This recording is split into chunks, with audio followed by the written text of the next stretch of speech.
Hello ji, good morning. Welcome to my new blog Meenakshi Rathore. और हम लोग पहुंच चुके हैं बद्रीनाथ धाम और बज रहे हैं सुबह के 6। नहा धो के हम लोग तैयार हो गए। तो आज हम आपको कराएंगे। वैसे कल रात में भी हम लोग गए थे, मंदिर बंद हो चुका था, लेकिन हम लोग मंदिर की लाइटिंग वगैरह सब देखने गए थे। ये सब आपको वीडियो में देखने को मिलेगा। तो चलिए दिखाते हैं आपको बाहर के नज़ारे। नज़ारे देखिए, नज़ारे। तो ये है हमारा GNVN की तरफ से डोरमेट्री रूम। ये देखिए, लाइन से सब रूम लगे हुए हैं। GNVN की तरफ से कराया है। एक लोगों का 700, दो लोगों का 1400 प्लस डिनर इंक्लूड है इसमें।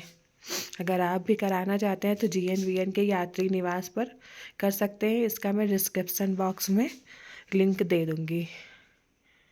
ये देखिए भाई साहब, स्नो के माउंटेन एकदम। ये जो हम लोगों का डोरमेट्री रूम है उसी के बालकनी से बाहर का व्यू आ रहा है। ये देखिए। और वहाँ पे देखिए बादल एकदम पहाड़ों को छू रहा है। देख रहे कितना सुंदर लग रहा है। ये देखिए नज़ारे, देखिए नज़ारे। स्नो के माउंटेन देखिए कितने सुंदर लग रहे हैं।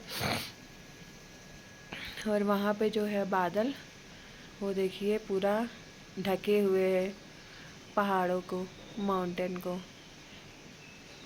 और यहाँ पर खूब सारे होटल हैं, आप आके ले सकते हैं। ऐसा नहीं कि आप लोग बुक करा के आए, लेकिन एक तरह से आपको बुक करा के भी आना ही होता है। बद्रीनाथ में माँ अलकनंदा नदी के ऊपर भगवान विष्णु का मंदिर बद्रीनाथ धाम बसा हुआ है। इस धाम के बारे में कहा जाता है कि यह कभी भगवान शिव का निवास था, लेकिन भगवान विष्णु ने इसे भगवान शिव से मांग लिया था। इस तीर्थ का नाम बद्रीनाथ तब पड़ा। कहा जाता है कि एक बार माँ लक्ष्मी जब भगवान विष्णु से रूठकर मायके चली गई, तब भगवान विष्णु यहाँ आकर तपस्या करने लगे थे। जब माँ लक्ष्मी की नाराज़गी खत्म हुई तो वह भगवान विष्णु को ढूंढते हुए यहाँ आई। उस समय इस स्थान पर बद्री का वन यानी बेड़ फल का जंगल था। बद्री के वन में बैठकर भगवान विष्णु ने तपस्या की थी। इसीलिए माँ लक्ष्मी ने भगवान विष्णु को बद्रीनाथ नाम दिया। बद्रीनाथ धाम दो पर्वतों के बीच बसा है। इन पर्वतों को नर नारायण पर्वत कहा जाता है। कहते हैं कि यहाँ भगवान विष्णु के अंश नर और नारायण ने तपस्या की थी। नर अपने अगले जन्म में अर्जुन और नारायण श्री कृष्ण के रूप में पैदा हुए थे। आगे आपको बता दें, बद्रीनाथ के कपाट खुलते हैं उस समय मंदिर में जलने वाले दीपक का विशेष महत्व होता है। कहा जाता है 6 महीने तक बंद कपाट के अंदर देवता इस दीपक को जलाए रखते हैं। बद्रीनाथ धाम में जगह जगह से श्रद्धालुओं की भीड़ लगी रहती है। और बद्रीनाथ मंदिर भगवान विष्णु के रूप में बद्रीनाथ को इसे बद्रीनारायण मंदिर भी कहा जाता है। अलकनंदा नदी के किनारे उत्तराखंड राज्य में बद्रीनाथ धाम स्थित है। इस धाम के बारे में कहा जाता है, जो जाए बद्री वो ना आए ओदरी, यानी जो व्यक्ति बद्रीनाथ के दर्शन कर लेता है उसे माता उदर यानी गर्भ में फिर नहीं आना पड़ता। कहते हैं कि हर व्यक्ति के जीवन में एक बार बद्रीनाथ के दर्शन अवश्य करने चाहिए। अब हम लोग जा रहे हैं मंदिर से नीचे उतर कर बद्रीनाथ तप्त कुंड में। तो इस जगह के बारे में आपको बता देना चाहते हैं, इस जगह का तापमान साल भर ठंडा रहता है, लेकिन मंदिर से कुछ मिनट की दूरी पर स्थित तप्त कुंड में गर्म पानी आता है। जी हाँ, तप्त कुंड में साल भर पानी गर्म आता है। इसे भगवान अग्निदेव का निवास स्थान कहा जाता है। ये देखिए, यही है ना? देखो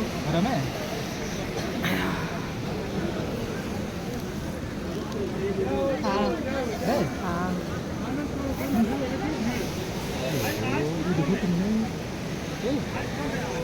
अब हम भी कर लें, हम भी कर लें।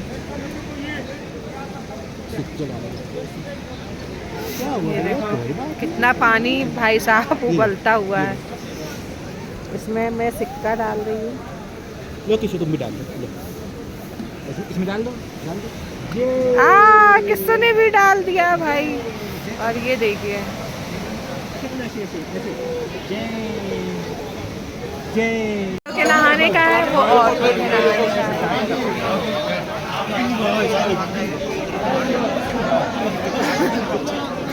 देखो सब नहा रहे हैं।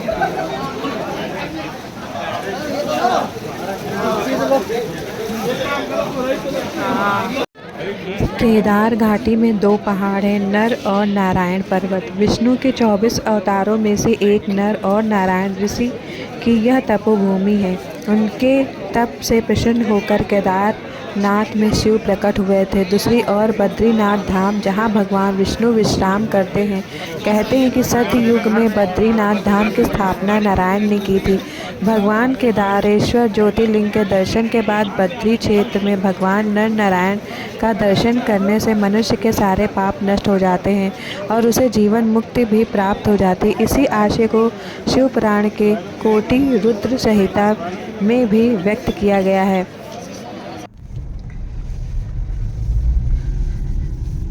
तो अब हम लोग बद्रीनाथ में दर्शन करने के बाद अब हम लोग जा रहे हैं माना विलेज। और बद्रीनाथ से माना विलेज का जो डिस्टेंस है वो 3 किलोमीटर है। तो हम लोग अपनी पर्सनल कार से जा रहे हैं।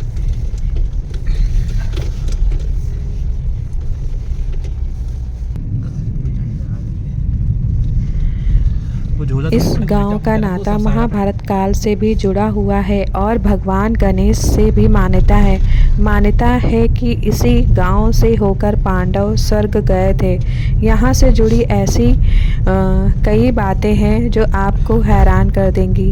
इस गांव का नाम माड़ा है, जो करीब 19,000 फीट की ऊंचाई पर स्थित है। कहते हैं कि इस गांव का नाम मणिभद्र देव के नाम पर माड़ा पड़ा था। पौराणिक मान्यताओं के अनुसार यह भारत का एकमात्र ऐसा गांव है जो धरती पर मौजूद चारों धामों में भी सबसे पवित्र माना गया है। इस गांव को शाप मुक्त और पाप मुक्त भी माना जाता है।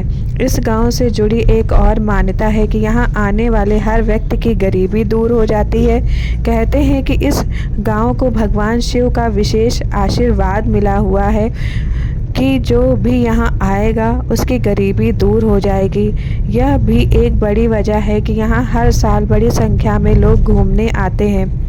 इस गांव में महाभारत काल का बना हुआ एक पुल आज भी मौजूद है, जिसे भीम पुल के नाम से जाना जाता है। साथ ही साथ इस गांव का संबंध भगवान गणेश से भी जुड़ा हुआ है। कहते हैं कि महर्षि वेद व्यास के कहने पर भगवान गणेश जब महाभारत लिख रहे थे तो उन्हें सरस्वती नदी के बहने की तेज ध्वनि सुनाई दे रही थी। इसीलिए उन्होंने देवी सरस्वती से उनके पानी का शोर कम करने को कहा।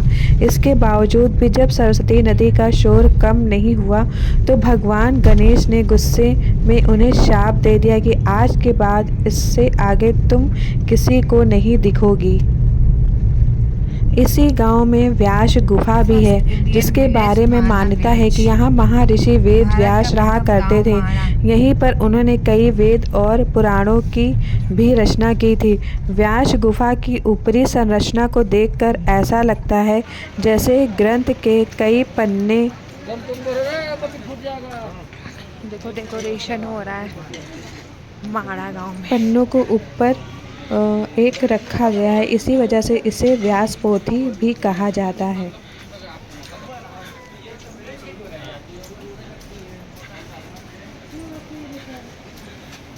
चलो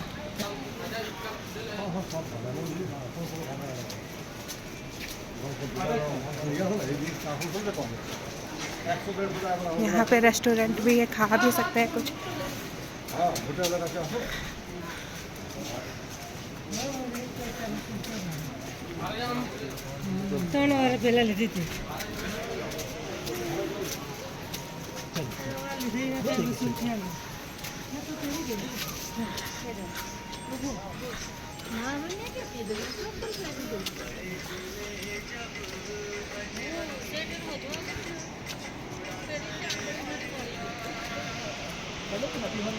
है?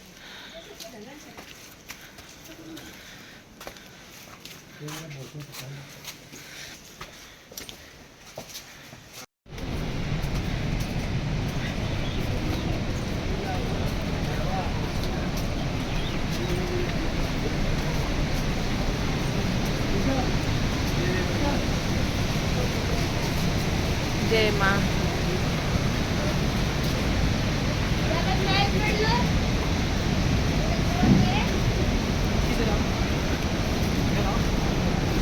हट जाइए सर। आओ कितना वेग में पानी आ रहा है, तभी तो इनको इतना शोर।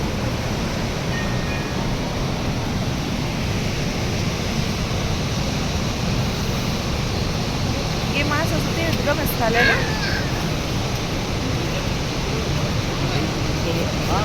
यही भी ये देखो किशु अम्मा, वो देखो, देखा?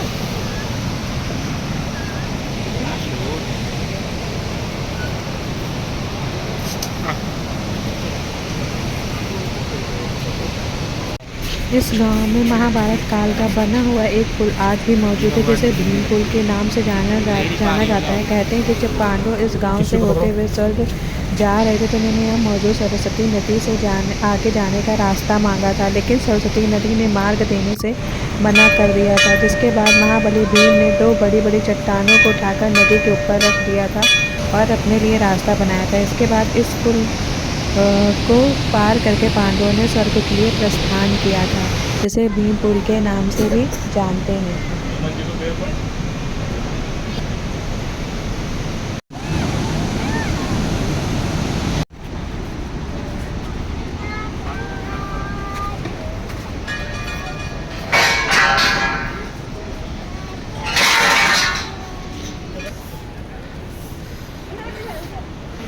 आओ